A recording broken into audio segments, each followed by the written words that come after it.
करोनी उचित प्रेम घाली हृदयात आलो दान मागायास थोर करोनियास चिंतन समयी सेवा आपुलीच देई आलो दान मागायास थोर करोनियास तुकया बंधू म्हणे भावा मज निर्वावे देवा आलो दान मागायास थोर करोनियास कैलाशी राणा शिवचंद्र मोळे गणेंद्र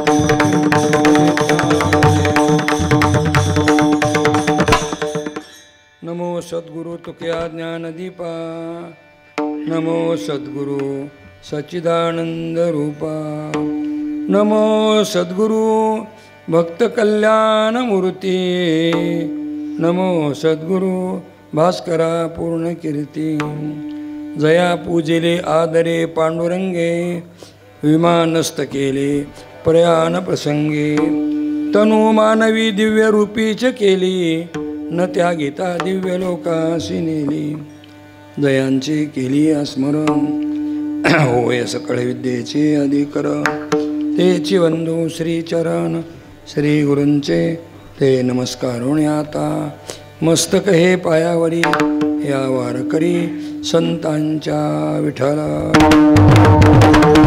विठ्ठला विठ्ठला विठ्ठला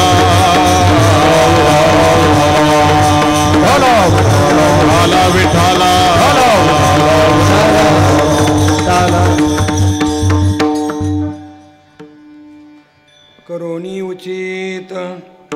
करोनी उचित प्रेम घाली हृदयात आलो दान मागायास थोर करोनियास विशाखापट्टणम तथा ही खर्डा नगरी ही आध्यात्मिक शिदोरीने संपन्न आहे.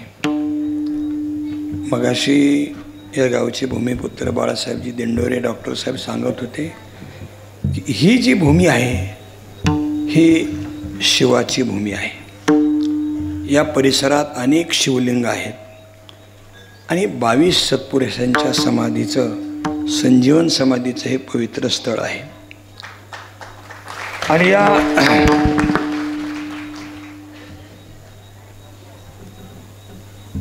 पावनभूमीमध्ये मगाशी समारोपामध्ये आपण बोललो की ज्या पद्धतीने भगवान शंकर एकदा विमानानं प्रवास करत होते, त्या काळचं विमान, आणि बरोबर पार्वतीला नेलेलं होतं. पण अलंकापूर नगरी आली की भगवान शंकरांनी सांगितलं विमान थांबवा. थांबवलं. पार्वतीला म्हणले तू इथंच थांब. थांबविलं. आणि भगवान शंकर एकटे गेले आणि सिद्धपेठावर लोळायला लागले. गडबडा लोळले. परत आल्यानंतर पार्वतीने विचारलं तुम्ही एवढे मोठे इथं का गडबडा लोळले? ते म्हणले तुला काय करायचे? पण बायकाचा हट्ट असतो. बायका हट्टाला पेटल्यावर नवऱ्याचा विलाज नसतो हे माझ्यासारख्यानं तोंडी सांगावं आणि तुमच्यासारख्याने अनुभवाने सांगावं. एकदा हट्टाला पेटले की मग काही खरं नाही. मग शंकराला सांगितलं का तुम्ही गेलात मला सांगा, मला सांगितलंच पाहिजे. त्याला भगवान शंकरांनी सांगितलं हे सिद्धबेट जे आहे हे 84 सिद्धांचा सिद्धबेटी मेळा 84 सिद्धपुरुष या ठिकाणी आहेत. आणि म्हणून या ठिकाणी माऊली ज्ञानोबाराय अवताराला येतील त्याला माऊली इथंच समाधी घेतील. आणि म्हणून म्हणले मी या ठिकाणी इथली पवित्र माती या ठिकाणी गडबडा लोळलो. कारण माऊलीला समाधी घेण्यासाठी जर योग्य स्थळ कोणतं असेल तर अलंकापूर नगरी. त्याचं कारण आहे ही शैव परंपरा आहे. कोणती परंपरा आहे? शैव परंपरा आहे. आदिनाथ उमा बीज प्रगटिले मचिंद्रा लादले सहज स्थिती मचिंद्राणी बोध गोरक्षाशी केला गोरक्ष वैला गहिनी प्रती गहिनी प्रसादे निवृत्ती दातार ज्ञानदेवा सार चोजविले. माऊली ज्ञानोबराय सुद्धा म्हणतात मी ज्ञानेश्वरी लिहिली म्हणजे मनानं लिहिली नाही. एवम गुरुक्रमे लादले समाधीजन जे आपुले. माझ्या गुरुपरंपरेनं जे ज्ञानात मला मिळालेलं आहे हे ज्ञानाचं समाधीधन मी ज्ञानेश्वरी ठेवलं आहे. त्यांना विचारलं तुमची गुरुपरंपरा कोणती? ना आदिगुरु शंकरा लागोनी शिष्य परंपरा. भगवान शंकरापासून चालत आलेली ही परंपरा आहे. म्हणजे ज्या ज्या ठिकाणी संतांच्या समाधीस्थळ आहेत त्या त्या ठिकाणी शिवलिंगाच्या ठिकाणी आहेत. आपण पहा निवृत्तीनाथांनी समाधी घेतली त्र्यंबकेश्वरला का? 12 ज्योतिर्लिंगापैकी एक ज्योतिर्लिंग आहे. सोपान काकांनी समाधी घेतली तिथे सुद्धा काय नागेश्वराचं मंदिर आहे. आणि माऊली ज्ञानोबारांनी समाधी घेतली शिवपीठ हे जुनाट ज्ञानाबाई तेथे मुकुट. आणि थोर संत गुरुनाम गुरु बंकट स्वामी महाराजांनी आईसाहेब मुक्ताबाईचं स्थळ कुठे असेल याच्याविषयी चर्चा असायची. पण स्वामी महाराजांनी एक अभंगाचा पुरावा दिला आणि सांगितलं जिथं शिवपीठ आहे तिथंच मुक्ताबाईची समाधी आहे. म्हणून तापी नदीच्या तीरावर स्वामी महाराजांनी त्याचा शोध लावला. म्हणून ज्या ठिकाणी शिवलिंग आहे त्याच ठिकाणी समाधी आहे. ज्या ठिकाणी सिद्धपुरुष राहतात त्याच ठिकाणी समाधी होते. तसं या ठिकाणी सिद्ध सद्गुरू सीताराम बाबा या भागात खूप खूप ठिकाणी फिरलेत. त्यांची पावलं अनेक भूमीला लागली. आणि एवढंच नाही की बाबांनी अनेक मंदिराला मदत केली, अनेक ठिकाणी अन्नदान केलं. मग ते पाचंगरीचे राम पोपळे सर आहेत त्यांच्याकडे मी येताना बसलो होतो तर त्यांनी सांगितलं आमच्या हायस्कूलमध्ये बाबा यायचे. बाबाला पेपर वाचायचा नाद होता आणि त्यावेळेला आमचे विद्यार्थी खाली बसले होते. त्यावेळेला ते म्हणले पोरं का खाली बसलेत? तर म्हणले ह्यांना टेबल नाहीत. बाबांनी 1 लाख रुपये काढून दिले. म्हणले टेबल आणा. ते म्हणले आमच्या संस्थेचे 1 लाख आणि बाबांनी 1 लाख रुपये दिले. आणि त्यामुळे काय झालं ती शाळा अद्ययावत झाली. म्हणजे बाबांचं आध्यात्मिक बरोबर शैक्षणिक क्षेत्रातसुद्धा बाबांचं खूप अशा प्रकारचं लक्ष होतं. अशा अनेक ठिकाणी बाबाचा रहिवास असायचा. दिगोळला तर जास्त असायचा. वेगवेगळ्या गावात बाबा राहायचे. परंतु बाबाला असं वाटलं असेल की आपल्या समाधीसाठी ठिकाण कोणतं? तर खर्ड्याची पावनभूमी हीच ठिकाण योग्य आहे हे बाबांचं मनोगत असावं. कारण चांगलं पीक घ्यायचं असेल तर जमीन सुपीक लागते. आणि जमीन जर सुपीक नसली तर तो शेतकरी अडचणीत येतो पण पिकत काहीच नाही. तसं पुण्यपुरुषाचं स्थळ असेल पवित्रते कुळ पावन तो देश जेथे हरीचे दास जन्म घेते. म्हणून खर्ड्याची भूमी ही पावनभूमी आहे, सिद्धपुरुषाची भूमी आहे. आणि याच्यात 2 प्रकारचं तेजवास असतं, क्षात्रतेज आणि ब्रह्मतेज. ब्रह्मतेज म्हणजे अध्यात्मानं परमात्मा स्वरूपी झाल्यानंतर जे चेहऱ्यावर तेज येते त्याला ब्रह्मतेज म्हणावं. आणि लढाईमध्ये शूरांच्या ठिकाणी जे तेज असतं त्याला क्षात्रतेज म्हणावं. म्हणून खर्ड्याची लढाई म्हणजे खर्ड्यामध्ये असलेलं क्षात्रतेज आहे. आणि खर्ड्यामध्ये सिद्धपुरुषांच्या समाध्या आणि शिवलिंगाचं ठिकाण म्हणजे हे ब्रह्मतेज आहे. म्हणून शिवतेज आपलं काय ब्रह्मतेज आणि क्षात्रतेज या दोन्हीचा संगम हा खर्डाभूमीत आहे. आणि त्याच्यामध्ये सिद्ध सत्पुरुष सीताराम बाबाची समाधी म्हणजे त्याच्यातली सरस्वती आहे. पण हा त्रिवेणी संगम या भूमीत घडावा ही बाबांची इच्छा असल्यामुळे हा योग घडला. बऱ्याच वेळेला सिद्धपुरुषाच्या समाधी असतात महाराज, पण काही काळ त्यांना प्रतिसाद मिळत नाही. पण बाबाची सेवेची पुण्य एवढी मोठी की समाधी झाल्यापासून 12 वर्षाचं तप व्हायच्या अगोदर एवढं देवस्थान आकाराला यावं हे महाराष्ट्रातल्या बोटावर मोजण्यावर संस्थांच्या यादीत बसणारं हे खरड्याचं संस्थान आणि ही चांगली गोष्ट आहे. पण त्याच्यात असे आहे की किती जरी भुईमुगाला शेंगा असल्या आणि शेंगाला कुळव धरणारा शेतकरी किती बी तरबेज असला, पण शेंगाला उकरायला जाणारी बाई जर गहाळ असेल तर नाही जमत. शेंगा उकरायला जाणारी बाई अशी असली पाहिजे महाराज की उजडायच्या आत कुळवाच्या तासाला ती गेली पाहिजे. म्हणजे कुळवाच्या तासाला जाते ना, ती गोळा करून यालाचा ढिगारा घालते आणि मग निवांत तोडीत बसते. आणि मग तिला शेंगा वाटून येतात की ती अर्ध पोतं तिच्या शेंगा पत्र्यावर वाळत असतात. आणि जी बाई उशिरा जाते ना तोपर्यंत ये लोकांनी इचून घेतलेले असतात. उकरून उकरू किती उतरणार आहे, खायापुरत्या शेंगा येतात आणि घरी निघून येते असं आहे. पण महालिंग महाराज ही तर अशी एक बाई सापडली महाराज, कोळवाच्या पहिल्या तासाला येईल उपटायला बाई हजर. आणि म्हणून जमीन सुपीक जरी असली तरी शेंगाला जाणारी बाई तेवढी कशी असली पाहिजे, दक्ष असली पाहिजे, तरबेज असली पाहिजे. तिचा हातसुद्धा चालला पाहिजे, तटा तटा तटा तटा शेंगा तोडल्या पाहिजे. नाही तर काही काही बाया शेंगाला गेल्यानंतर खातच बसतात, तोडायचं कामच राहिलं वेगळं. हां, तसं काही काही ठिकाणी संस्थांची माणसं खातच बसतात. पण महाराजांनी खाण्याचा नाही विचार केला. महाराजांनी शेंगा तोडून त्या शेंगाचा ढिगारा सीताराम बाबाच्या पायाजवळ ठेवण्याचं नैवेद्य दाखवण्याचं काम केलेलं आहे. म्हणून आज हा एवढा वैभवली सोहळा आपल्याला या ठिकाणी दिसतोय. आणि महाराज बोलायला कमी बोलतात, पण ज्ञानेश्वर बोलायला खूप छान बोलतोय. आलं का लक्षात? देवाने विचार केला असेल आता महाराजाच्या वयामानाने एवढा लोड नको, म्हणून ज्ञानेश्वरला ती ताकद दिली. ज्ञानेश्वर लोड घ्यायसारखा आहे. तसे शरीराने बी किती बी लोड आला तरी त्याला लोड आणि अभ्यासालाही ज्ञानेश्वर चांगला आहे. असं जरी असला लोड तरी तो नेहमीच कार्य करतोय गोड, आणि म्हणून कार्य होतंय बिनतोड. आलं का लक्षात? आणि इथं किती लवकर झाला रोड. पुन्हा एकदा धन्यवाद देतो. आणि आजच्या प्रसंगी या निमित्ताने चालू असलेल्या अखंड हरिनाम सप्ताहात हरिभक्तीपरायण महालिंग महाराज खूप कष्ट परिश्रम आणि ज्या गीतेबाबा संस्थांचे अधिपती बनण्याची महाराजाला संधी दिली, त्यांच्या चुलत्याची सेवा आहे. आणि त्याच वंशातले महाराज आपणही उपस्थित आहात. तुम्हाला खूप खूप खूप धन्यवाद देतो. आणि महाराज कधी कधी वंशज प्रगती होऊ देत नाही. हलकला करणाराची प्रगती कधी कधी वंशज आपल्या हक्कामुळे होऊ देत नाहीत. पण महाराष्ट्राच्या पाठीवर गीतेबाबाचे वंशज असे आहेत की जेवढी प्रगती होईल त्या प्रगतीत आनंदाने सामील होतात. म्हणून त्यांच्यासाठी म्हणून त्यांना पण धन्यवाद देतो.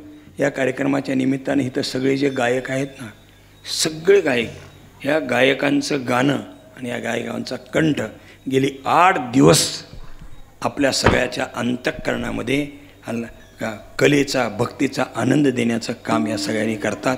म्हणून महालिंग महाराज जसा अकबराचा नवरत्नाचा दरबार आहे तसं या सप्ताहात या सगळ्या नवरत्नाचा मोठा दरबार आहे. आणि धन्यवाद देतो. आणि म्हणून त्यांचं गाणं उत्कृष्ट आहे. आज आपल्याला पाऊण तास प्रत्येक माणसं डुलत होती, पाऊण तास खूप खूप. आणि त्यात मृदंग आहे.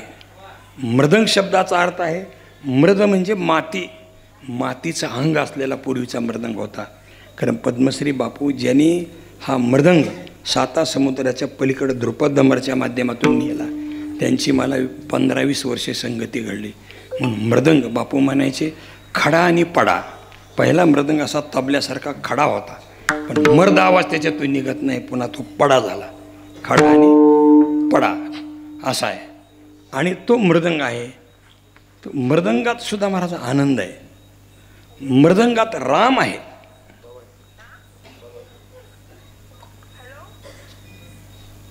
बरं का महाराज, मृदंगात राम आहे.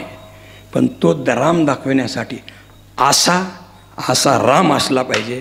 त्याच्याशी राम कसा राम असला पाहिजे, नुसता असा नाही, असाच राम असला पाहिजे, तर त्या मृदंगातला आनंद मिळतो. कसा आहे आनंद कुठं असतो बघा. हां, वाजवणाऱ्यांना किती जरी वाजवलं पण समेवाचा 10 चुकला की आनंद जातो. गाणारा किती जरी गाणारा असला पण त्याला समेवर यायचं नाही कळलं तर निवळी येड्यावनी वाटतं. लक्षात निवळ येडेवणी वाटतं. मी फार गाणारा वाजविणार नाही, पण बापूच्या सहवासामध्ये मला मी अगदी साध्या वाजविणारापासून तबल्यातल्या डॉक्टर झाकीर हुसेनपर्यंत आणि सगळ्या डागर बंधूच्या सगळ्या डागरच्या बरोबर मी वागलेला माणूस आहे. देवाने विचार केला असेल ह्याला जर कला दिली तर हे कुणालाच मोजणार नाही. मला ही कुठंतरी वीक ठेवलेलं बरं आहे, पण मला ह्याच्यातली माहिती मात्र नक्की आहे. बरोबर आहे ना. आणि खूप आनंद आहे. आपल्या सर्वांना धन्यवाद देतो. खर्डेकरांना, उपस्थित सगळ्या भाविकांना कोटी कोटी अशा प्रकारचा धन्यवाद देतो. आपल्या उपस्थितीने, आपल्या सेवेने, आपल्या सहकार्याने हे सीतारामगडाचं वैभव दिवसेंदिवस अत्यंत चांगल्या रीतीने वाढत आहे. आणि म्हणून आपल्या सर्व सहकार्य करण्याला धन्यवाद. आज मला ऐकायला मिळालं जे बाबाचं जे गाव आहे त्या जन्मगावातून बी काही मंडळी आलेली आहेत, म्हणून त्यांच्यासाठी सुद्धा टाळी वाजवा. धन्यवाद. एकदा याचं उद्घाटन होतं कुठं, आंबेजोगाईला गुरुकुलचं उद्घाटन. विलासराव साहेब मुख्यमंत्री होते, रामकृष्ण मोरे साहेब सांस्कृतिक मंत्री होते, जयदत्त अण्णा कॅबिनेट मंत्री होते, विमलताई सांस्कृतिक राज्यमंत्री होत्या. आणि सगळ्यांची भाषणं झाली आणि मुख्यमंत्र्याचं नाव पुकारलं. साहेब म्हणले, अरे बोधले महाराजाचं भाषण झाल्याशिवाय मला भाषण करण्यात मजा वाटत नाही, अगोदर महाराजाला भाषण करू दे. त्याला भाषणात मी सांगितलं की मराठवाडा जरी संतांची भूमी असली, हे जरी खरं असलं तर मोरे साहेबांनी अगोदर बोलले होते मराठवाडा संतांची भूमी आहे. रामकृष्ण मोरे साहेब सांस्कृतिक कॅबिनेट मंत्री. त्यावेळेस मी म्हटलं मराठवाडा जरी संतांची भूमी असली, पण हिला मार्केट मात्र पश्चिम महाराष्ट्र आहे. देहू आणि आळंदीशिवाय मार्केट येत नाही. अलग लक्षात काय येत नाही, हां, त्याला मार्केट नाही. त्या पद्धतीने आपल्या सर्वांचं सहकार्य या कार्यक्रमाला खूप खूप मोठं लाभलं. महाराज तुम्ही नशिबान आहात. एवढ्या सहकार्य करणाऱ्या भक्ताच्या मानियाळेमध्ये थोर सिद्धपुरुष सीतारामबाबांचं कार्य करण्याची संधी परमेश्वरानं आपल्याला दिलेली आहे. आता पुढच्या वर्षी ₹1 कोटी कार्यक्रम हे ते हे सगळं होते महाराज.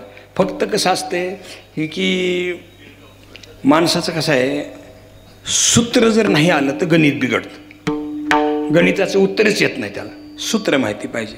महाराजाच्या लक्षात आलं की लाडक्या बहिणीजवळ पैसे आहेत आणि त्याच्यामुळे 1111 रुपये म्हटलं तर त्यांना कोणाचा विचार घ्यायची गरज नाही. आणि हे बघा महाराज, एकदा बायकाच्या मनात जर आलं ना मग ती कोणाचं ऐकत नाही. हे सरकारला सुद्धा कळालं. आपण सध्या अडचणीत आहोत. लाडक्या बहिणीचा पॅटर्न लाभवला तर मग मात्र आपण सक्सेस होतोय.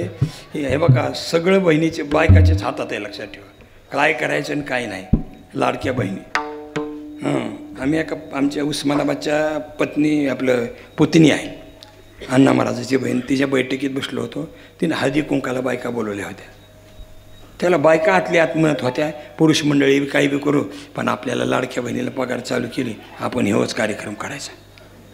म्हणजे सरकारच्या ज्या डोक्यात आलं की लाडक्या बहिणींचा योजना राबवली की आपलं सरकार यशस्वी होतं आहे, तसं महालिंग महाराजाच्या लक्षात आलं आपण महिलाची योजना राबवली की पैसे तिथंच आहेत. आणि खरे महाराज, ज्या हिरीला पाणी नाही तिथे इंजिन टाकून काय उपयोग आहे.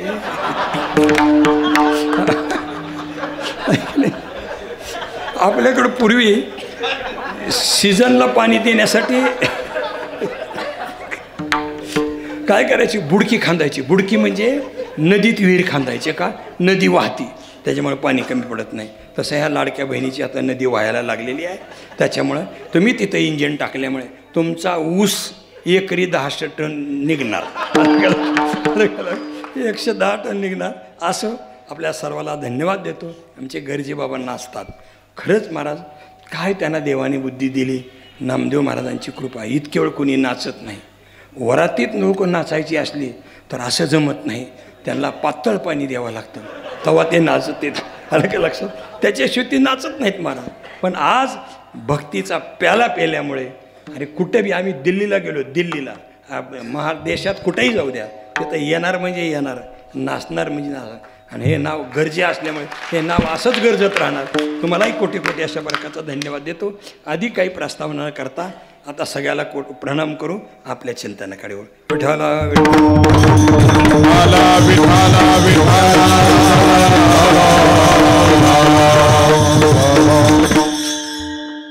7 दिवस ग्रंथराज ज्ञानेश्वरीचं पारायण आणि आदरणीय पूज्य महाराष्ट्रातलं एक थोर विभूती महत्त्व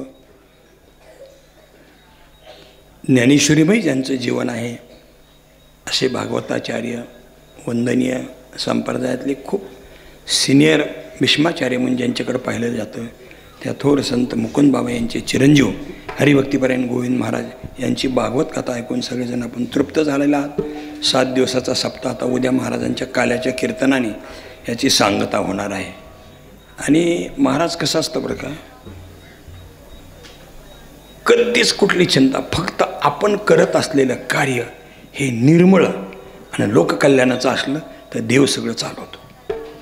देव ज्ञानोबारायचे कोई तेही एकवटून जे क्षणी अनुसरले गा माझ्या वाणी तेव्हाची तयाची चिंतवणी मजची पडली. ज्या क्षणी करणारा परमेश्वर आहे असं त्याच्याशी आपण अनन्य होतो त्या क्षणापासून देव आपलं सगळं चालवतो. आपल्याला काळजी करायची गरज नाही. दिंडोरे परिवाराने आज 19 क्विंटल साखर हे मग तुम्ही सगळं म्हणून दाखवलं. बाळासाहेब म्हणले आम्हाला मग इच्छा नव्हती म्हणून दाखवायची, पण महाराज म्हणले. अलग लक्षात. आणि ही लोकाला प्रेरणा आहे महाराज. आपण थोर संत सीताराम बाबाची अनन्य भावाने सेवा करायला लागलो की ती सगळी गोष्ट चालवणं हे परमेश्वराची जिम्मेदारी राहते. या रीतीने असा वैभवशाली सोहळा या ठिकाणी संपन्न होत असताना उद्या काल्याचं कीर्तन आहे. आज ह्याला आपण कधी जागराचं कीर्तन म्हणतो,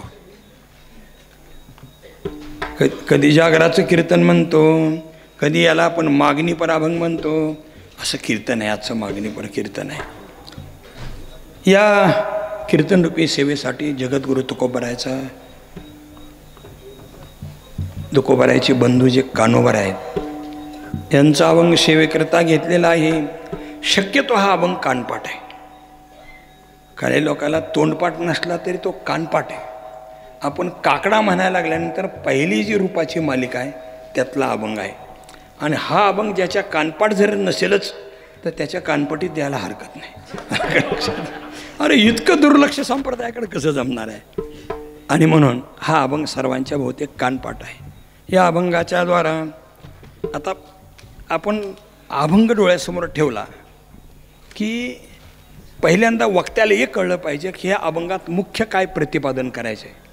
मुख्य प्रतिपाद्य विषय जर वक्त्याच्या लक्षात नाही आला तर वक्ता अभंग सोडून फिरत राहतो. पण वक्त्याच्या लक्षात आल्याचे तो नेमकं काय आहे. हा अभंग मागणीपर आहे. कसा आहे हा मागणीपर आहे. आता अलीकडं वैराग्याची चर्चा लई होती बघा.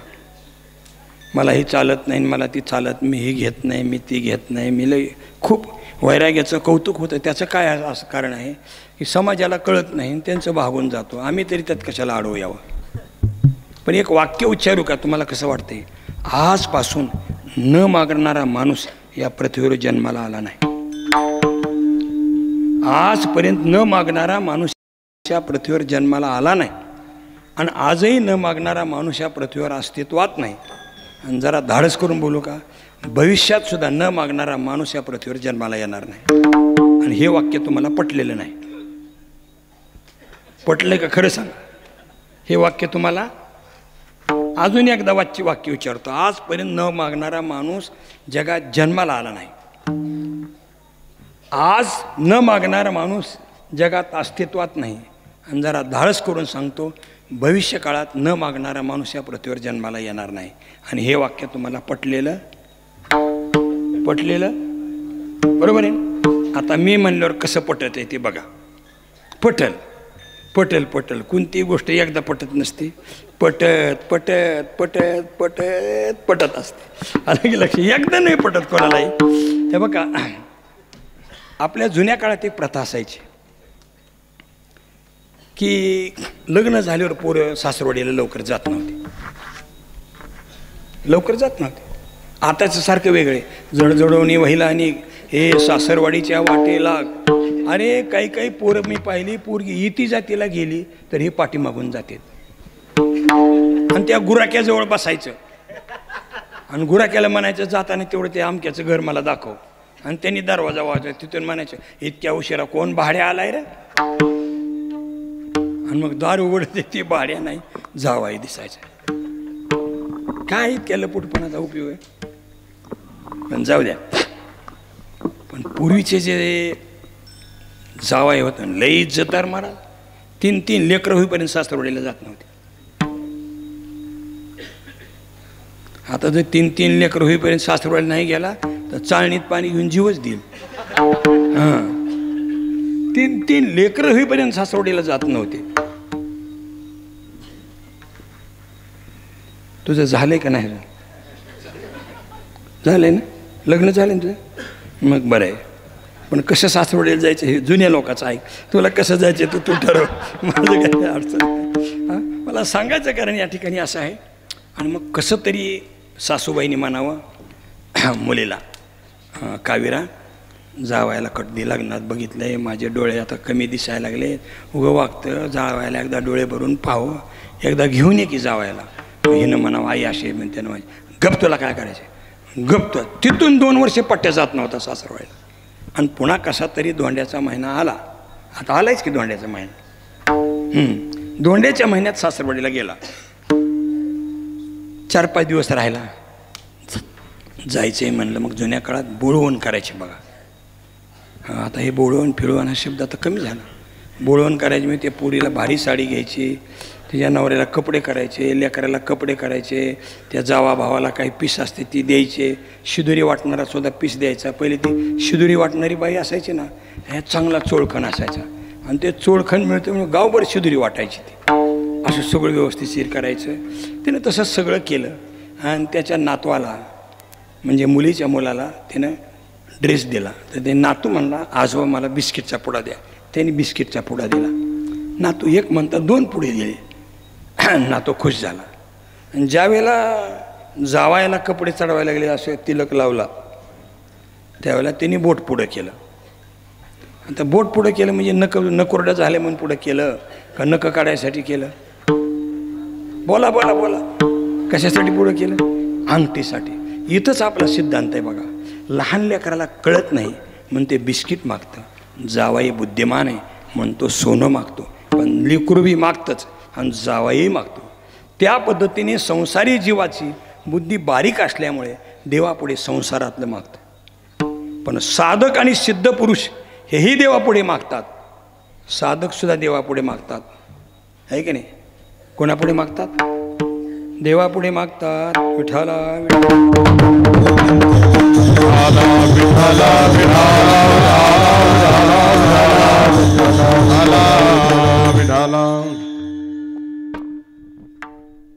मी लागलं की घेतो बरं का.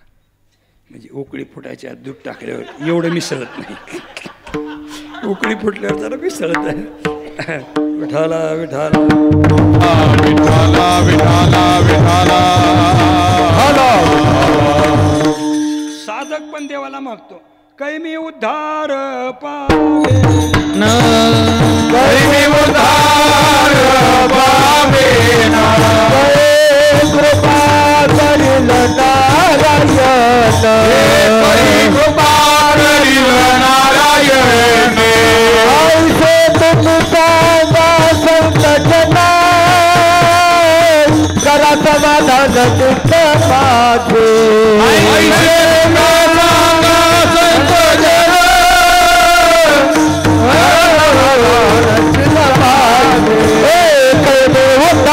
पावे न बोला कृपा करील नारायण. असे तुम्ही सांगत जग कर समाधान चित्त माझे. असे तुम्ही सांगत जग कर समाधान चित्त माझे.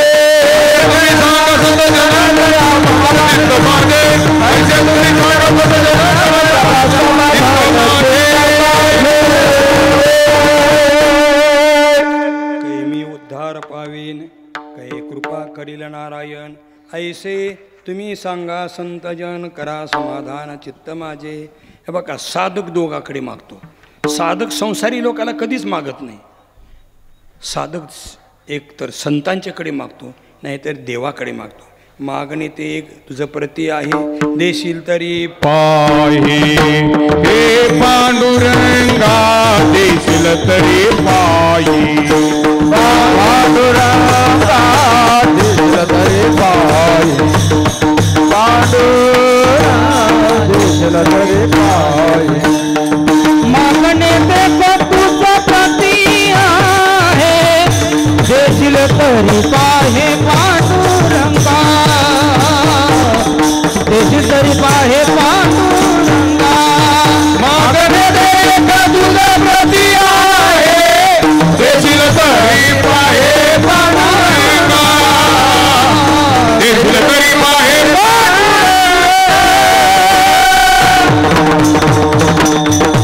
मागणे ते एक तुझं प्रती आहे, देशील तरी पाहे पांडुरंगा. म्हणजे कोणाकडे मागतात? देवाकडे पण मागतात, आणि कोणाकडे मागतात? संताकडे मागतात. म्हणजे साधक पण मागतात. आता दुसरी गोष्ट आहे, संत पण मागतात. जर संतांनी देवाला मागितलं नसतं तर गाथ्यामध्ये मागणीपर प्रकरण आलंच नसतं. हेची दान देगा देवा, हेची दान देगा देवा, देगा देवा, हेची दान देगा देवा. तुझा विसर न व्हावा, तुझा विसर न व्हावा, कुठ गाईन आवडी, कुठ गाईन आवडी.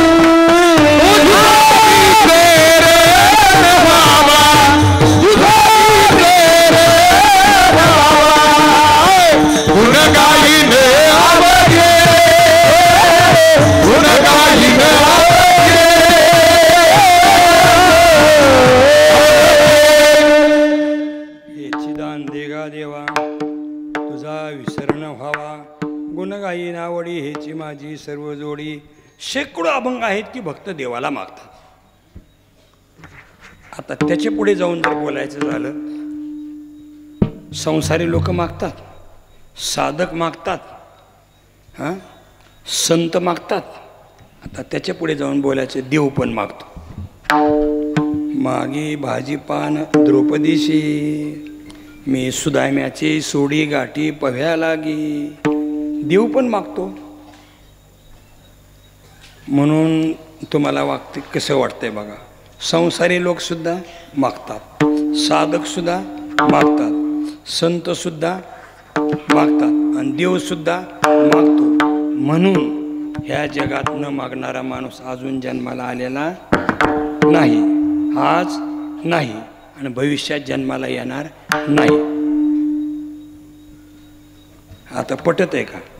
म्हणून म्हणलं पटत पटत पटत पटत, पटापटा पटत नसते. पटत पटत पटत पटत पटत असते. पटत पटत पटत तिट तिट तिट तिट तिट तिट तिट तिट पटत पटत पटत असते. बस एकदा तिट तिट आले की तख्ता येतच असते. मग त्याचा तख्ता तयार होतो. आपल्याला या ठिकाणी चिंतन करताना एवढा विचार करायचा आहे की महाराज म्हणतात मागतात. आता एक लक्षात ठेवा बरं का, वैराग्य शब्दाचा अर्थ काय आहे? वैराग्य शब्दाचा अर्थ वस्तूचा त्याग एवढाच मर्यादित अर्थ नाही. आपण वैराग्य शब्दाचा अर्थ काय ठेवतो की वस्तूचा त्याग केला म्हणजे वैराग्य, असं वैराग्य शब्दाचा इतका तत्वतः अर्थ नाही. ते एक प्राथमिक दर्जा म्हणून ठीक आहे, परंतु वैराग्य शब्दाचा अर्थाची जर व्याकरणदृष्ट्या आपण त्याची उत्पत्ती पाहिली तर वैराग्य हा शब्द आहे, त्याच्यात मूळ शब्द आहे विराग. राग शब्दाचा अर्थ आहे प्रेम. हे राग वेगळं बरं का, राग राग वेगळं, पण संस्कृतमध्ये राग शब्दाचा अर्थ आहे प्रेम, प्रीती, आणि त्याला वि उपसर्ग लागला. नेहमी काय होतं हे बघा, व्याकरणाचं शिकरण केल्याशिवाय अभंग कळत नाही. मग तसं गावाभोवती कुणाला बी चक्र मारता येते, त्याचे काय करायचे. पण अभंगाचा एक्झॅक्ट तंतोतंत अभंगातली जी अभिव्यक्ती आहे हे जर कळायचं असेल तर त्याला व्याकरणच पक्कं लागते. त्याच्याशिवाय शब्दाचा म्हणजे अभंगाचा अन्वय करणार नाही, अभंगाचा हेतू कळणार नाही, अभंगातलं फल कळणार नाही. लक्षात, अभंगामध्ये म्हणजे बोलणारा कोण आहे, संवाद आहे का, वितंडवाद आहे का, या अनेक गोष्टी त्याच्यामध्ये आहेत. तर आपण चिंतन करत आहोत. वैराग्य शब्दाचा अर्थ आहे प्रीती. प्रीती म्हणजे राग म्हणजे प्रीती, आणि त्याला वी उपसर्ग लागला. आता वीचं कसं आहे व्याकरणदृष्ट्या, कोणत्याही शब्दाची जो स्वर आलेला असतो तो स्वराची वृद्धी झाली की अपत्यार्थे नाम तयार होतं. समजा सुभद्र आहे, पण त्या सुभद्रा या शब्दामध्ये सु नावाचं सुमध्ये ऊ स्वर आहे, आणि ऊची गुण ओ होतो, आणि ऊची वृद्धी औ होते. तर सौभद्र शब्द आला की अभिमन्यू येतो. कोण येतो? सौभद्रो द्रौपदेयाश्च सर्व एव महारथाः. अपत्यार्थे नाम तयार होतं. द्रुपदी आहे, त्याच्यामध्ये ऊ स्वर आहे, त्याच्यात बी द्रौ झालं की द्रौपद म्हणजे अपत्यार्थे नाम तयार होतं. तसं वी या शब्दाचा अर्थ जर त्याची वीचा गुण ए होतो आणि वृद्धी आय होते, तर वै शब्द आला की ते अपत्यार्थे नाम तयार होतं. तर वैराग्य शब्दाचा अर्थ आहे विशेष प्रीती. हे बघा, ज्या मुलीची माहेरावर जास्त आपलं सासरच्या संसारात जी जास्त रमली तिला माहेरची फार आठवण होत नाही, आणि जी सासरच्या संसारात रमलीच नाही ती 8 दिवसाला बाजारातून माहेराला पळून जाते, आणि मग तिला समजून. पण ज्या क्षणी ती आपल्या प्रपंचात रमते, आपल्या मुलाबाळात रमते, सासरचं जे आहे ते माझी मालकी, मी मालकी नाही, आमचाच कशाचा मान आहे, बुलईचा मान आमचा आहे, मी थुरली सून आहे, गावातली मी मानकरी आहे, असं तुला जेव्हा अंगात वारं शिरतं त्यावेळेला जर घरून माहेराचा फोन आला की ताई तूही आता मला कुठलं येणं होतं आहे, काय तुम्ही येडविनी बोलता पप्पा, तुम्ही आजारीत मला कळलं आहे, पोराचा डब्बा द्यायचा आहे, पोराचा MPSCला नंबर लागला आहे, मालकाचं प्रमोशन झालं आहे, ऊसाला तोडचित्ती आली, आणि महिलासाठी तर खरड्याला पेट्रोल पंप निघालेला आहे, आणि ती माझ्याच नावानं आले, माझे म्हणजे माझे नाही तिच्या नावानं आलेला आहे, आणि इतक्या संसारात जर रमली तर ती माहेरची आठवण करील का? तसं वैराग्य शब्दाचा अर्थ वस्तूचा त्याग नव्हे. वैराग्य शब्दाचा अर्थ जितका परमेश्वराची आपण रममान होतो तिथं बाकीच्या गोष्टी सोडा म्हणण्याची गरज नाही, त्या गोष्टी आपोआप सुटतात, आपोआप सुटतात. फक्त आपलं परमेश्वराशी अनन्य प्रेम असलं पाहिजे तर त्याला वैराग्य म्हणायचं. ज्ञानोबाचं एक दृष्टांत आहे बघा बरं का. अलीकडं काय लागली, माणसाला हसून कीर्तन ऐकायची सवय लागली, आणि काय एक जण म्हणला, महाराज काय रात्री कीर्तन झालं म्हणता, तमाशाच्या वरलं. मग म्हणलं तो तमाशालाच जायचं ना, कीर्तनाला कशाला जायचे? ह्या सगळ्या विनोदानं महाराज कीर्तनाचं वाटोळं झालं. मला अभंगाची साखळी, अभंगाचं संतांच्या विचाराची अभिव्यक्ती काय आहे हे तरी आपल्या कानावर पडायला पाहिजे ना. हां, आपण चिंतन करत आहोत. माऊलीची ओवी आहे महाराज. जीवन कसं बनतं? एखादा साप आहे आणि त्या तो कातणीला आलेला आहे, पण त्या सापाची कातीन जर गळाली तर फिरून त्या कातणीकडे पाहत नाही. माऊली म्हणतात त्वचा कोण संभाळी आयशी झाली, तसं ब्रह्मानंदी लागली टाळी कोण द्या ते संभाळी. जगद्गुरू तुकाराम महाराजाच्या घरी मेहुणी आले, आणि मेहुण्यानंतर बायकोचा अर्थ इच्छा असते की माझ्या नवऱ्याने माझ्या भावाबरोबर जेवावं. जेवायला बसले, आणि जेवता जेवता त्यांचा मेहुणा चाकत माकत जेवला. महाराजांनी मात्र सपाटा सुरूच, पोटभर जेवले. आणि मग ज्या वेळेला जिजाबाई जेवायला बसल्या त्यावेळेला मीठ कमी होतं. मग बायकाचं कसं असतं, वड्याचं तेल कोणावर काढायचं? त्यांचं सुद्धा चूक नाही की आपला भांडायला हक्काचा माणूस कोण आहे? नवरा म्हणजे नुसता नवरा नसतो, तो हक्काचा गडी. ए गड्या हो, कसला गडी? आणि एखादी बाई रागावलीवर सुद्धा म्हणते महाराज आमच्या गड्याला काही कळा ना, गड्याला उगा वर्ष 2 वर्ष त्यांना ह्यांना असते, त्याच्यात तुम्ही बुरळून जाता. पुन्हाचं मग लढाईची आघाडी बघितली, लग्नाची पिछाडी पुन्हा नाही ना बघितली. तुम्हाला काय कळत नाही, तुम्हाला काय, तुम्हाला डोकंच नाही, तुम्हाला डोकंच नाही. खरं म्हणजे मी सुरुवातीला विचार केला एवढं आपल्याला काय सहन व्हायचं नाही. आता तुम्ही त्याच्यात उडी टाकली, तुम्हाला धन्यवाद, यशस्वी हो तुम्ही. लक्षात जिजाबाई बोलायला लागल्या तुम्हाला काय कळत नाही, माझा भाऊ जेवला नाही, माझा भाऊ जेवला नाही. महाराज म्हणले जिजा मला बोलू नको. का बोलू नको? अगे काय खातो आम्ही कासया सांगा ते, आम्ही कशावर काय खातो याची आम्हाला आठवण नाही, आणि खरट नाळणी कोण बघताय? म्हणजे मीठ कमी कोणी टाकलं होतं, तुकाराम महाराजांनी का जिजाबाईंनी? असंच आहे. बऱ्याच वेळा घरातल्या जिजाबाईचं जर चुकलं तर वड्याचे तेल कोणावर निघतं? हां, वांग्यावर निघतं. अशी वांग्याची झाडं निबर आहेत महाराज, गावरान वांग्याची झाडं असली तेलाला कधी घाबरत नाही. जाऊ द्या, विनोदाचा भाग सोडा. मला सांगायचं कारण असं आहे की वैराग्य शब्दाचा अर्थ आहे निश्चिम प्रीती. भगवंतावर नितांत प्रेम असलं ना, बाकी सगळ्या गोष्टी त्यागायची गरजच नाही, आपोआपच सुटतं महाराज. हां, मी दारू सोडणाऱ्याला सांगत असतो, तो दारू सोडायचं मनात विचारायचं आणू नको, फक्त दारुड्याजवळ बसू नको. आणि दुसरी गोष्ट, कथा कीर्तन सोडू नको, तुझी दारू कधीच सुटून जाईल. पण माणसं शपथा घेतात, नारळ फोडतात आणि दारुड्याबरोबर राहतात. मग पहिल्या वासाला वास जर जुळला, कशाला? पहिलं त्याला वासाची सवय लागली, ते वासाला वास जुळला वासाला वास, अंगावर राहिले नाही मास, तरी म्हणतो हा मित्र माझा खास, आता बास. म्हणून प्रेम महत्वाचं त्याच्यावर. जगद्गुरु तुकाराम महाराज या अभंगाच्या द्वारा आपला आता एक मुद्दा क्लिअर झाला की प्रत्येकजण मागतोच. काय करतो?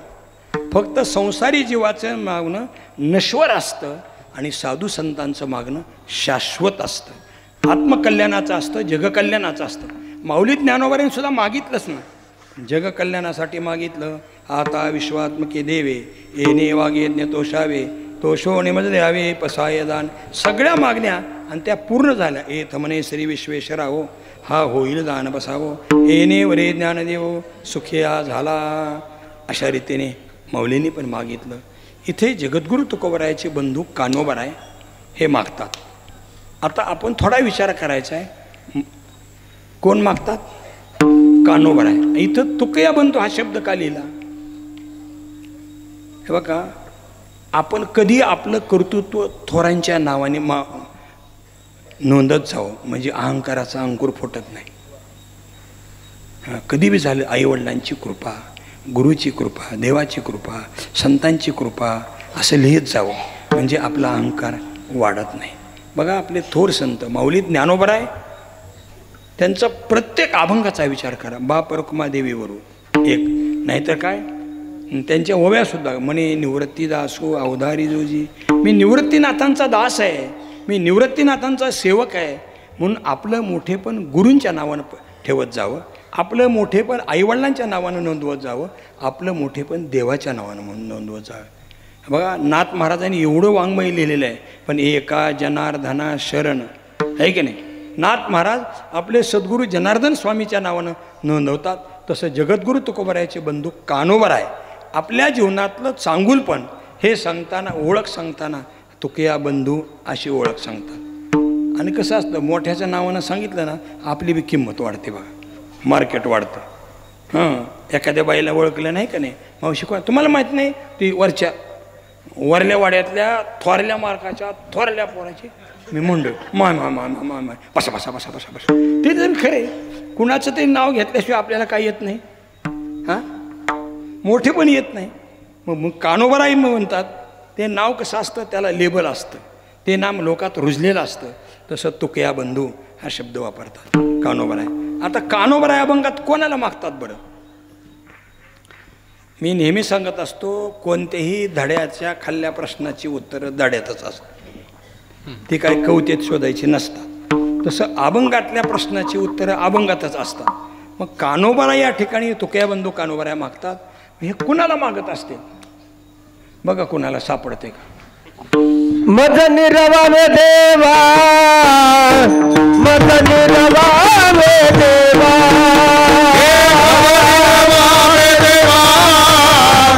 मद निर्वाणे देवा, तुकया बंधू मने भावा, तुकया बंधू मने भावा,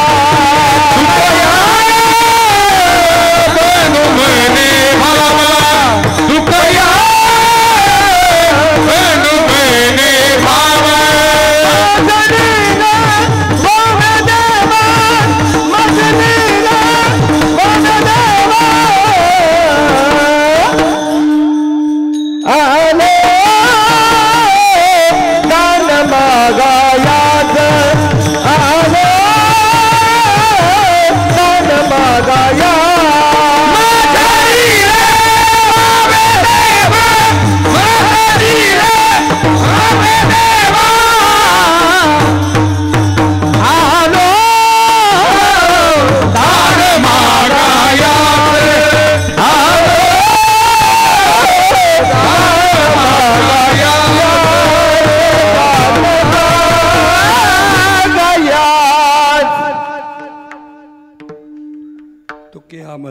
म्हणे भावा मज निर्वावे देवा, तुकोबरायचे बंधू कानोबराय म्हणतात देवा, बरं का, इथं व्याकरण असल्याशिवाय जमत नाही.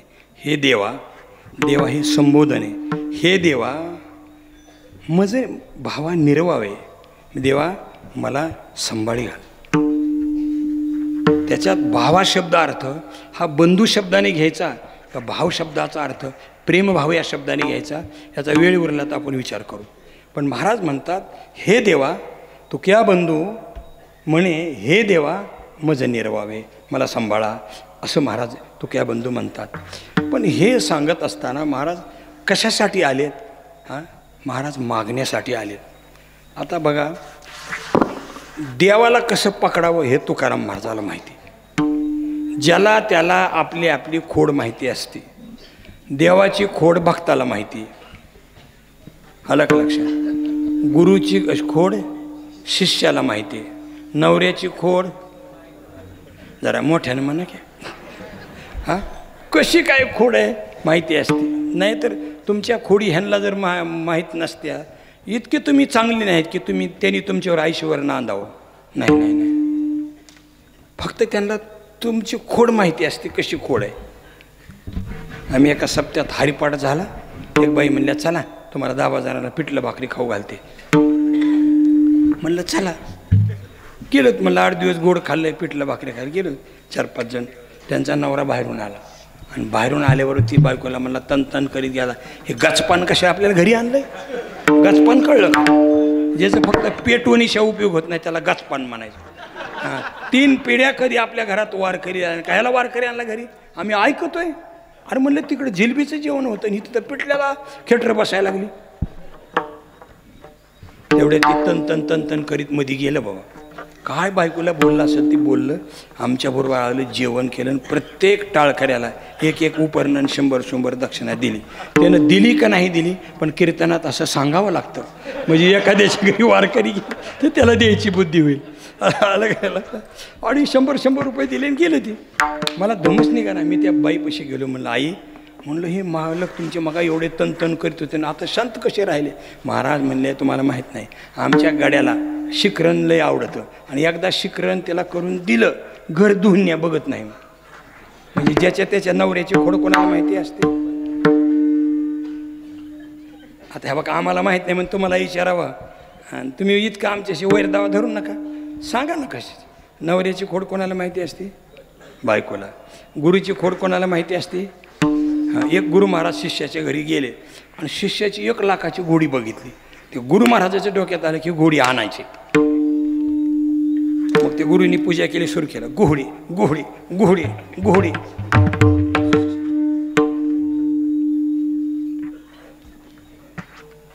कोण काय अटकल करील सांगता येत नाही. गुरु पूजा करीत होते, शिष्य बी पूजा करायला लागले. तर गुरुला वाटलं शिष्याची शाल चांगली आपण घ्यावी, म्हणून ते पूजा करताना म्हणला शाल जोडी शाल जोडी शाल जोडी शाल जोडी. शिष्याच्या लक्षात आलं हे आपले गुरु महाराज घोडी हाणायच्या नादात आहेत, घोडी हाणायच्या नादात आहेत. मग त्यानं बी पूजा मांडली आणि सुरू केलं घोडी घोडी घोडी घोडी. गुरुला वाटलं लाखाची घोडी हाणतोय, गेली तर शाल जोडी जाईल, पण लाखाची घोडी गुरु हाणायला लागले ना. मग गुरुनी सुरू केलं तुझे तुला माझी मला, तुझे तुला माझी मला, तुझे तुला माझी मला. कोणा माहीत नाही. गुरु महाराज गप. म्हणजे गुरुची खोड कोणाला माहिती असते? शिष्याला. नवऱ्याची खोड कोणाला माहिती असते? बायकोला. देवाची खोड कोणाला माहिती असते? भक्ताला. तुकाराम महाराज म्हणतात देवा तुझं लागली एक खोडी, पांडुरंगा बहु कुडी.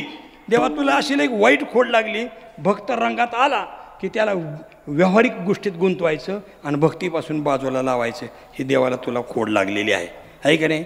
म्हणून महाराजांनी ठरवलं कबड्डी खेळताना सुद्धा महाराज खेळाडू ट्रेंड असला पाहिजे, आहे का नाही? Cupboard cupboard cupboard cupboard cupboard cupboard cupboard cupboard cupboard cupboard cupboard असं कबड्डी खेळत त्याला क्रॉसपट्टीला शिवलं पाहिजे आणि गडी मारून आलं पाहिजे.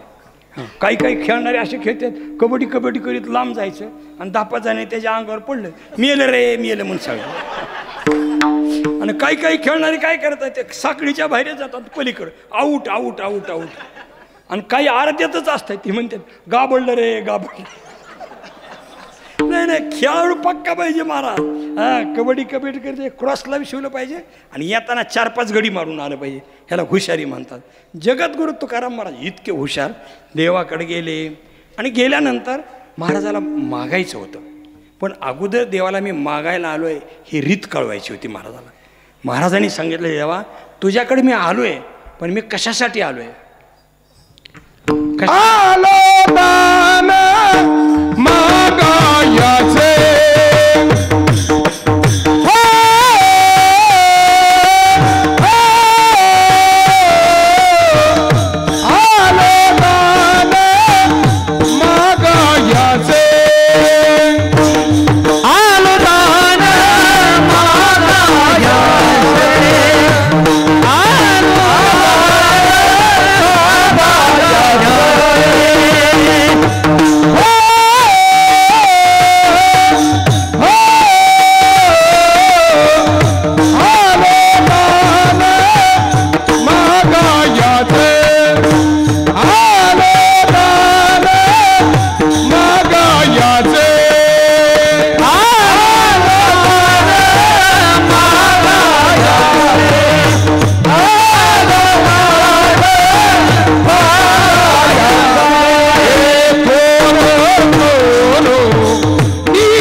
चातुर्य कुठं लपलेलं आहे बरं का? जगद्गुरु तुकाराम महाराजांचं चातुर्य कुठं लपलेलं आहे हे जर आपल्या लक्षात यायचं असेल बरं का साबळे महाराज, हे जर लक्षात यायचं असलं तर दुसऱ्या चरणाकडे लक्ष द्यावं लागेल. आणि जगद्गुरु तुकाराम महाराजाचं चातुर्य इतकं दिसतं या दुसऱ्या चरणामध्ये की चतुरात्व शिरोमणीनं हात टेकले.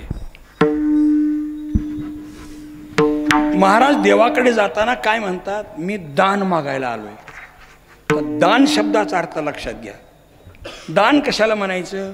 200 रुपये देऊन 200 रुपयाची साखर खरेदी घेणं ह्याला खरेदी म्हणावं. 200 रुपयाची साखर घेऊन टिपा म्हणणं ह्याला उदारी म्हणावं. आणि 200 रुपयाची साखर घेऊन कधीच पैसे नाही देणं याला लबाडी म्हणावं, याला बुडव्या म्हणावं. आलं का लक्षात? आणि 200 रुपयाची साखर 2000 रुपयाची साखर घेतली, परंतु टिपायचं बी नाही आणि पैसे बी द्यायचे नाहीत. फक्त सांगायचं उद्याचा महाप्रसाद तुमच्याकडे राहील एवढंच सांगायचं. मग 19 पोत्याचा रुपया बी द्यायचा नाही आणि बेसनपेठाचा रुपया द्यायचा नाही. ते काय आहे? दान.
वाचतल्या वाचून महाराज दानाचा एक विधी सांगतात.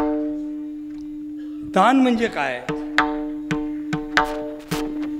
महाराज म्हणतात दात्यानी मागुत्याशी धर्मरीती बोलिली ऐशी यथानुशक्ये ठाकेल तैसी बादी दोघाशी विन्मुखता.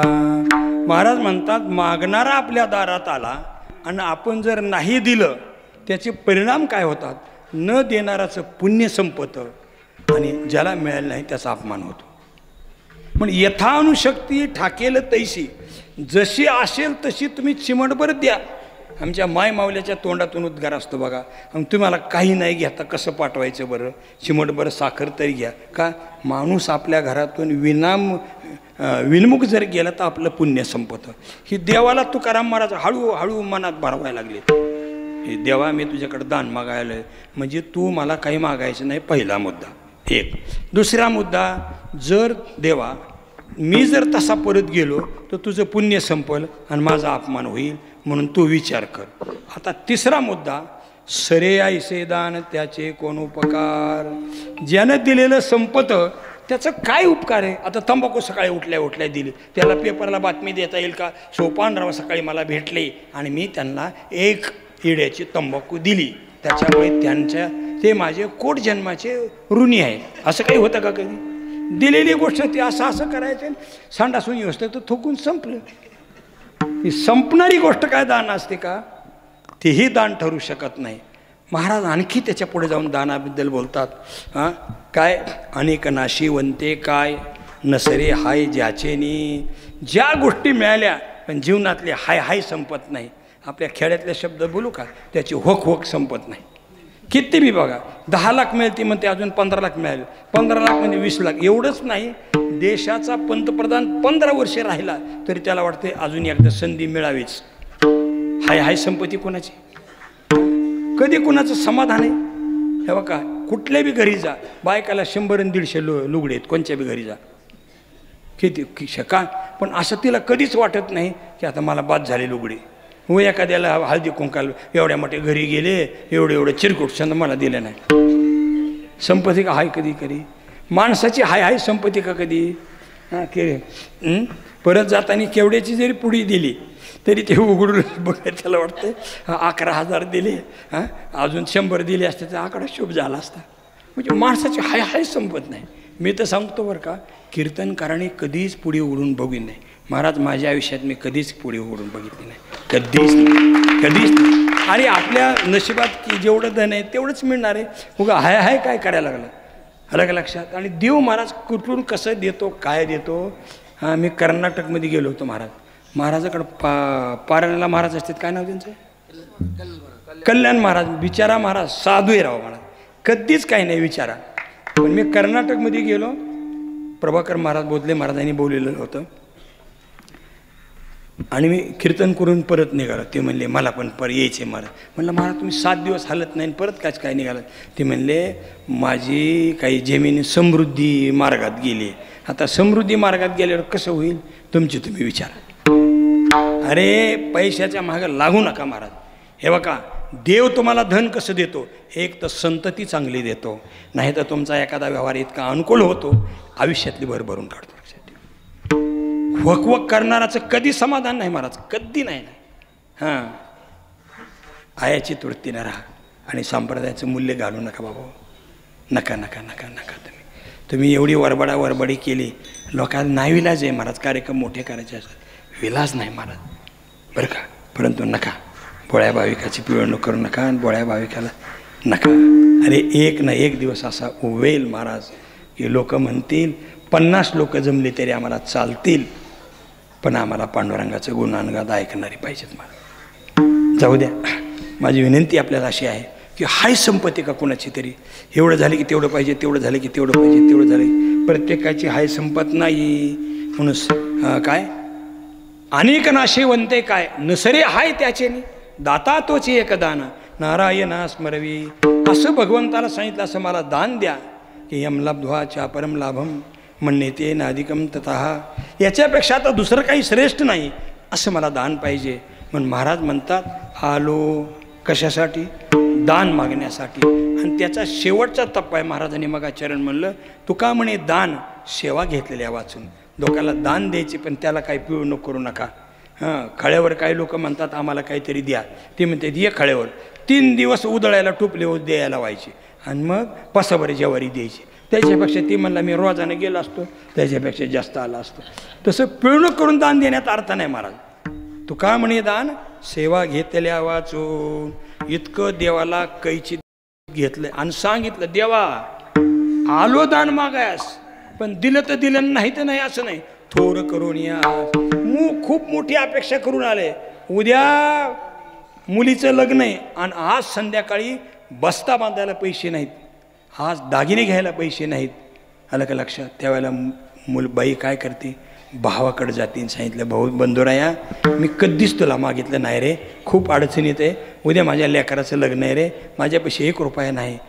मला नक्की माहिती तू माझी गरज भागविशील. तेवढ्या रात्री तो उठतो आणि आपल्या बहिणीला मदत करतो. का थोरं करोनी आस. दुसरे नाही म्हणतील पण बंधुराया तू नाही म्हणणार नाही ही माझी मनाचा निश्चय, ही आहे अपेक्षा आहे. म्हणतो कोबराय म्हणता देवा तुझ्याकडे मी थोर अपेक्षा करून आलेला आहे. कुणी कुणी आम्हाला बाजूला पाठवतील पण तुझ्यापासून आम्हाला परत जायची वेळ येणार नाही. का तू ऐका श्री अवधार्य ज्ञान वैराग्य ऐश्वर्य हे साही गुणवर्य वसती जेत म्हणून तू भगवंतू तू असा समर्थ आहेस देवा म्हणून आम्ही तुमच्याकडं आलो. मग शेवटी देवानं डोळे उघडले आणि म्हणले तुकाराम महाराज तो आपलं कानोबर आहे, तुम्हाला नेमकं काय पाहिजे बरं बघा काय करुणी उचित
कीर्तनाची वेळ संपलेली आहे.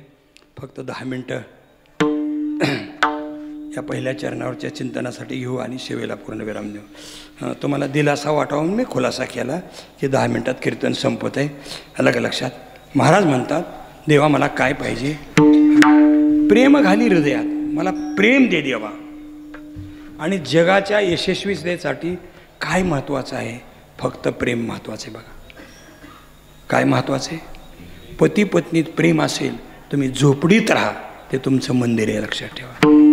भावाभावात प्रेम असेल तर तुमच्या घरात राम भरत नांदतात. तुमच्या देशावर प्रेम असेल तर या देशाकडे कुणीही डावाडोळा उचलून पाहणार नाही. बऱ्याच वेळेला देशाचं नुकसान झालं हे फितूर लोकांमुळे नुकसान झालं. म्हणून प्रेम पाहिजे. निसर्गावर प्रेम करा, देवावर प्रेम करा. महाराज म्हणतात प्रेम घाली हृदयात, मला प्रेम दे. आणि हे बघा ज्याच्याकडे जी माल आहे तिकडेच जाऊ. उगा बांगड्या भरायला सुताराच्या आळीला जाऊन उपयोग नाही. ज्या गल्लीला जे माल मिळतो तिकडेच जायचं, दुसरीकडे जाऊन उपयोग नाही. मग प्रेम नावाची गोष्ट कुठं आहे? प्रेम हे देवाचे देणे, देहभाव जाय तेने. भगवान म्हणतात माझ्या दुकानात अनेक वस्तू आहेत, त्यापैकी भक्तासाठी 2 वस्तू ठेवल्यात. तया माझ्या साविजाची चाड तरी तेच पूर्वी कोड, सेवा म्हणती आड तरी प्रेम सोय. त्याला भक्तीसाठी लागणारं प्रेम आहे, ते प्रेम भगवंताकडे आहे. पण महाराज म्हणतात देवा मला प्रेम दे. आता प्रेम द्यायचं झालं ही गोष्ट खरी आहे, पण महाराज त्याच्या अगोदर विचार करतात देवा मला उचित कर. तुम्ही मंत्रालयात गेला तर आपली फाईल मंत्री घेतो आणि घेतल्यानंतर काय करतो ते सही करतो. आपल्याला काय वाटतं कामच झालं. ते तसं नाही करीत, उचित ती कारवाई करावी. प्रस्ताव तपासून सादर करावा. हां, ती आपल्याला वाटतं कामच झालं, तसं नाही. ती 6 महिने घोळते. ती उचित ती कार्यवाही करावी, योग्य ती कार्यवाही करावी. महाराज म्हणतात आम्हाला अगोदर उचित कर, कारण प्रेम सगळ्याला दिलेलं आहे. ह्या शिकलेल्या लोकांचं इतकं प्रेम आहे महाराज, 6 महिन्याच्या आत घटस्फोट व्हायला लागलाय. 6 महिन्याच्या आत घटस्फोट, ते जन्माचा जमाना. आणि इतकी हे बघा, तुम्ही कमी शिकला, तुम्ही लय नशिबवान आहेत. मी कॉलेजला असताना एका बाईनं घटस्फोट घेतला होता. फार जबरदस्त कारण होतं. त्या घटस्फोटाचं कारण असं होतं की नवरा माझे पाहुणे आल्यानंतर हलक्या कब्बाशा काढतो आणि त्याचे पाहुणे आल्यानंतर जास्त भारी कब्बाशा काढतो. हा अपमान सहन न झाल्यामुळे मी घटस्फोट घेत आहे.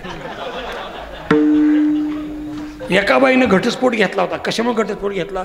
झोपल्यानंतर नवरा घोरतो, त्या घोरण्यामुळे मला झोप येत नाही, सबब घटस्फोट घेण्यात येत आहे. अरे आमची खेड्यातली बाई शाळेचा उमरा ओलांडला नव्हता रे, उमरा ओलांडला नाही, पण सासूचा सासऱ्याचा सगळ्याचा जास सहन केला. आणि त्या बाईच्या तोंडात वाक्य होता, अरे लेक नांदी म्हणून तरी कळावी, नाही ते लेक मेली म्हणून तरी कळावी. हे संभाळे मावले हो. आणि म्हणून भारतीय संस्कृती आज काय नाही, नुसतं शिक्षणावर जाऊ नका. शिक्षणाला संस्काराची जोड आहे. मी नेहमी सांगतो, तुम्ही कितीही शिका, शिकण्याबद्दल. मी तर महाराज 78 सालचा ग्रॅज्युएट आहे आणि संत विद्यापीठाचं कुलगुरू म्हणून मी 9 वर्ष काम केले. मी रनिंग विद्यापीठ, मुक्त विद्यापीठ, काशीचं विद्यापीठ, सगळ्या विद्यापीठाचा अभ्यास करून संतपीठ कसं असावं याचा अभ्यासक्रम शासनाला दिला आहे. म्हणजे अभ्यासाचा न्यायचा नाही, पण किती पण तुम्ही शिका, शिक्षणाला संस्काराची जोड जर नसेल तर ते शिक्षण कधीही समाधान देत नाही. म्हणून आताच्या काळात उत्तम शिक्षण शिका, फक्त त्याला संस्काराची जोड द्या. आपल्याकडे पुरणपोळीचे जेवण झालं ना, तर त्याच्यात पितळाच्या वाट्या असायच्या.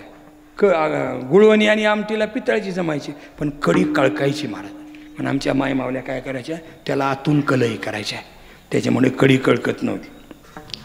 तसं तुमच्या शिक्षणाच्या वाटेला अध्यात्माची कलही करा, तुमच्या आयुष्याची कढीच कधी कळकळणार नाही महाराज. आणि म्हणून हे संस्काराची जोड महत्त्वाची. महाराज म्हणतात उचित करा. मला काय उचित करा? प्रेम आहे, पण अंतःकरणात काम, क्रोध, मद, मत्सर, दंभ, अहंकार भरलेला आहे. एक शेवटचं उदाहरण सांगतो आणि समारोप पुढे झालं. उचित करणं म्हणजे काय? एका बाईचे जावाई आले आणि इतके जावाई मोठ्या घरचे होते, त्या बाईला काही कळणंच. जावाई म्हणले, मामी घोडं कुठं बांधू? म्हणले, बांधा माझ्या कमराला.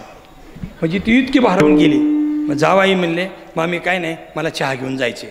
मग मामीने काय केलं, मसाल्याचं वांग्याचं कारवण केलं होतं, पातळ अशी वरी तरी आलेली होती बघ. भाकरी कुस करून खाली ना, 2 भाकरी खाईल जुना माणूस मला. असली वांग्याची भाजी होती. त्या बाईनं गडबडीत काय केलं, ते पातेल्यातलं वांग कशात ओतलं, तांब्यात ओतलं आणि पटकन गिरगायचं दूध त्याच्यात टाकलं आणि दूध उकळलं. काय केलं, दूध उकळलं, त्याच्यात साखर टाकली. आता जावायला ही दूध तिखट लागेल का गोड लागेल? कसं लागेल? जावायला कसं लागेल? नुसतं तिखट नाही, जावायला हगवण लागली महाराज. म्हणून काय करायला पाहिजे, अगोदर पातीलं निर्मळ करायचं, स्वच्छ धुवायचं. नुसतं धुवून चालत नाही, ते पुसलं पाहिजे. काय केलं पाहिजे? पुसलं पाहिजे, त्याला आतून तेल लावलं पाहिजे, म्हणजे त्याचा वाससुद्धा राहत नाही, तर दूध नीट प्यायला होतं. एके दिवशी मी एका ठिकाणी गेलो आणि जेवायचं होतं, ते त्या बाईनं असं ताट पुसलं. ते मी म्हणलं, मावशी मला BP आहे, तुम्ही नका ताट पुसू. ती म्हणल्या, BPचा आणि ह्याचा काय संबंध आहे? काय होतं, त्या बाईला झाली ती सर्दी, आणि ती सर्दी झाल्यामुळं सारखं नाक पुसायचं, नाक पुसायचं. मी अर्धा तास बघितलं, पण त्याच्यात बी एक गंमत आहे महाराज. जर साडी जुनी असेल ती त्याच्यात मुरतं, पण ती वरमायची साडी तिने नेसलेली आणि ते पातळ चमाचमा चमकायचं, ते मुरतच. त्यावेळेपासून मी अजिबात कुणाला ताट पुसू देत नाही आपल्या. असू द्या, माझं सांगायचं कारण असं आहे की जर पातीलं स्वच्छ असेल तर दूध चांगलं लागणार आहे. तसं महाराज म्हणतात, उचित कर देवा, मला उचित कर. अरे रावण काही कमी श्री ज्ञानी होता का? पण उचित नव्हता, म्हणून सीतेची अपेक्षा केली. देवा मला उचित कर, पात्र कर, करोनी उचित. आणि मग प्रेम घाली हृदयात, आलो दान मागायास, थोर करोनियास. आणि असं होऊन चिंतन समयी सेवा पुलीची देई. मी विधोबा रुक्माई भजन घेतलं असतं बघा. पण आता सगळ्या महाराज लोकांनी काय ठरवलं आहे, लोक मर्यादित पाळीनात महाराज आरतीची. विठोबा रुक्माई झाली की निमे होऊन चालले. त्याच्यामुळे आता महाराज लोकांनी ठरवले कीर्तन एक पारगी करायचं. एक पारगी कळलं का धरलं की पुन्हा सोडलं की पुन्हा कीर्तनच सुटलं पाहिजे. तसं जेवढं आपण म्हणा चिंतन करायचं तेवढं करायचं. विठोबा रुक्माईला काय ज्ञानेश्वर मालिक एक शेवटची चाल झाली की जय विठ्ठल म्हणून मी एक पारगी केलं. विठोबा